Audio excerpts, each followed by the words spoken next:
Hi everyone, welcome to my blog. আমি টিয়া তোমাদের সাথে একটি নর্মাল ডে শেয়ার করব। কালকে বৃষ্টি হওয়ার পর আজকে বেশ রোদ্র উঠেছে, আর গরমটাও কিন্তু বেশ। কিন্তু আকাশটা দেখো, এত সুন্দর লাগছিল।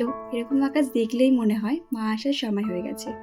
তারপর দেখো, ফ্রিজে পুরো মাউন্ট এভারেস্ট মানে বরফ জমে কি অবস্থা। আমি বের করতে পারছিলাম না, তাই বাবাকে ডেকে বের করতে বললাম। তারপর বালতিতে রাখলাম বরফটাকে, ভাবলাম গলে গেলে স্নান করব, কিন্তু সেটা আর হলো না।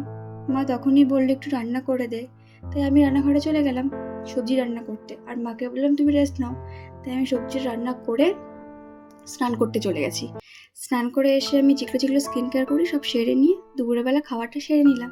কারণ দুপুরে খাবার খেয়ে যেন এত ঘুম পায় আমার, তা খাওয়া দাওয়া করে আমি ঘুমিয়ে গেছি। আর ঘুম থেকে উঠলেই আমি একটু বিকেলে হাঁটতে যাই। বিকেলে হাঁটতে গিয়ে দেখি রাস্তায় পুরো সন্ধ্যামালতী ফুলের বাগান, এত সুন্দর লাগছিল দেখতে, তো একটু ভিডিও করে নিলাম। হেঁটে এসে হাওয়া খেয়ে এসে বাড়িতে দেখি বাবা সিঙ্গারা এনেছে, তাই সিঙ্গারাটা দিয়ে সন্ধ্যার টিফিনটা কমপ্লিট করে নিলাম। ভিডিওটি ভালো লাগলে চ্যানেলটিকে সাবস্ক্রাইব করে দিও।